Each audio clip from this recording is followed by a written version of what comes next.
கோவையில் நடைபெற்ற 21வது வெங்கடேசலு நினைவு கோப்பை மாவட்ட அளவிலான வாலிபால் போட்டியில் மாணவ மாணவிகள் ஆர்வமுடன் கலந்து கொண்டு விளையாடினர்.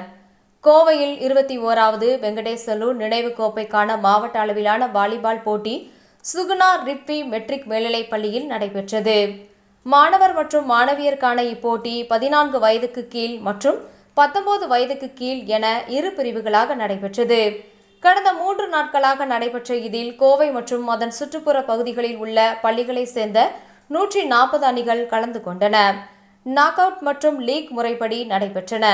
தொடர்ந்து நடைபெற்ற இறுதிப் போட்டியில் 14 வயதுக்கு உட்பட்ட மாணவியர் பிரிவில் அகர்வால் பள்ளியும் மாணவர் பிரிவில் ஏபிசி பள்ளியும் முதலிடம் பிடித்து கோப்பையை கைப்பற்றினர்.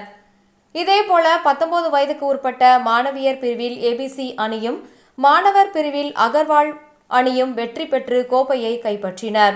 தொடர்ந்து நடைபெற்ற பரிசளிப்பு விழாவில் சுகுணா மோட்டார்ஸ் மற்றும் கல்வி நிறுவனங்களின் தலைவர் லட்சுமி நாராயணசாமி கலந்து கொண்டு வெற்றி பெற்ற மாணவ மாணவியர் அணிகளுக்கு பரிசு மற்றும் கோப்பைகளை வழங்கி கௌரவித்தார். இதேபோல சிறந்த வீரர் வீராங்கனைகள் மற்றும் பயிற்சியாளர்களுக்கு சிறப்பு பரிசுகள் வழங்கப்பட்டது. நிகழ்ச்சியில் பள்ளி தாளாளர் சுகுணா லட்சுமி நாராயணசாமி, பள்ளி இயக்குனரும் முதல்வருமான ஆண்டனி ராஜ், முன்னாள் மாணவர் கமாண்டர் அரவிந்தன், தலைமை ஆசிரியர் லீனா, நிர்வாக அலுவலர் உமாராணி உள்பட பலர் கலந்து கொண்டனர்.